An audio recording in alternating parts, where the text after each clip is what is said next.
जब हम किसी इमोशन से गुजर रहे होते हैं, जैसे कि गुस्सा, डर या सैडनेस, तो इन सब का सामना करना हमारे लिए बहुत मुश्किल हो सकता है। इन फीलिंग्स को एक्सेप्ट करने के बजाय हम काफी बार इन्हें इग्नोर या अनदेखा कर देते हैं।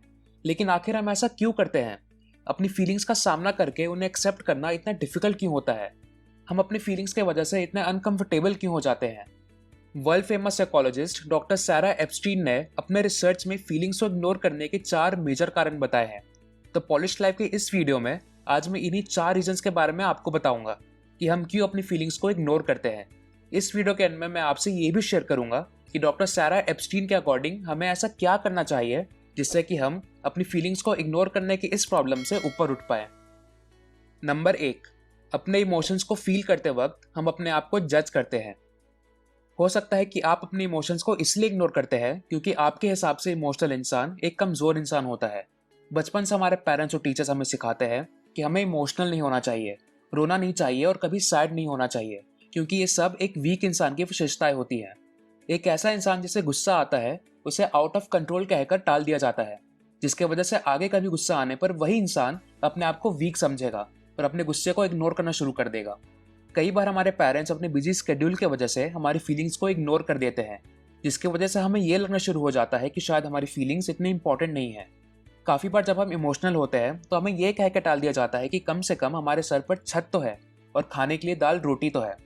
इन सब के वजह से हम अपनी फीलिंग्स को एक्सट्रीम प्रॉब्लम से कंपेयर करने लग जाते हैं और अपने इमोशंस को इंपॉर्टेंस ही नहीं देते हैं। नंबर 2, हमारी फीलिंग्स को लेकर दूसरे लोग हमें जज करते हैं। अपने इमोशंस के इंटरनल जजमेंट के अलावा हमें एक्सटर्नल जजमेंट का भी सामना करना पड़ सकता है। अगर हमारे फैमिली मेंबर्स, फ्रेंड्स या रोमांटिक पार्टनर्स हमारी फीलिंग्स की तरफ सही तरीके से रिस्पॉन्ड नहीं करते हैं तो हम अपने इमोशंस को इग्नोर करना शुरू कर देते हैं। हमें अपने आप को उन लोगों से सराउंड करना चाहिए जो हमारे इमोशंस को समझेंगे, हमारी प्रॉब्लम को एक्सेप्ट करके उनका कोई सोल्यूशन देंगे और किसी भी हालत में हमें सपोर्ट करेंगे। नंबर 3, हमें ये डर रहता है कि हमारी फीलिंग कभी खत्म ही नहीं होगी। कभी कभी ऐसा लग सकता है कि डिफिकल्ट इमोशंस खत्म होने का नाम ही नहीं ले रहे हैं। हमें लगने लगता है कि अगर हम रोना शुरू करेंगे तो अपने आप को रोक ही नहीं पाएंगे। इस डर की वजह से हम ये कोशिश करते हैं कि हम अपनी फीलिंग को पूरी तरह से इग्नोर कर दें, लेकिन असलियत में फीलिंग्स को इस तरह से इग्नोर करके हम उसका दर्द और ज़्यादा बढ़ा देते हैं, क्योंकि हमने अपने इमोशन को एक्सपीरियंस, प्रोसेस और एक्सेप्ट करने के बजाय उसे सीधे इग्नोर कर दिया है। डॉक्टर एप्स्टीन कहती हैं कि हमें ये समझना होगा कि बिना इमोशंस का सामना किए हम उन्हें पीछे नहीं छोड़ सकते हैं। नंबर 4, हमने बचपन में इमोशन को फेस करने का सही तरीका नहीं सीखा है। हर इंसान को अपनी फीलिंग को एक्सेप्ट करने के लिए उसे प्रोसेस करना सीखना होगा। ज़्यादातर ये चीज़ हम अपने बचपन में आसपास के लोगों को देखकर सीखते हैं। अगर किसी को यही नहीं पता रहेगा कि इमोशंस को प्रोसेस कैसे करते हैं तो वो उसे इग्नोर करना शुरू कर देगा। बचपन में अगर हमारे खुद के पेरेंट्स अपनी फीलिंग्स को इग्नोर करते हैं तो हम भी बड़े होकर वैसा ही करते हैं। हमें इमोशंस को प्रोसेस करने का आइडिया अपने पेरेंट्स को देख कर ही आता है। बिना इसके बड़े होने के बाद हमारे पास इमोशंस को आइडेंटिफाई, प्रोसेस और एक्सेप्ट करने का कोई रोड मैप ही नहीं होगा। सॉल्यूशन: छोटे कदम से शुरुआत करिए। पहले ये डिसाइड करिए कि फीलिंग्स को लेकर आपकी प्रॉब्लम इंटरनल जजमेंट की वजह से आ रही है या फिर एक्सटर्नल जजमेंट की वजह से।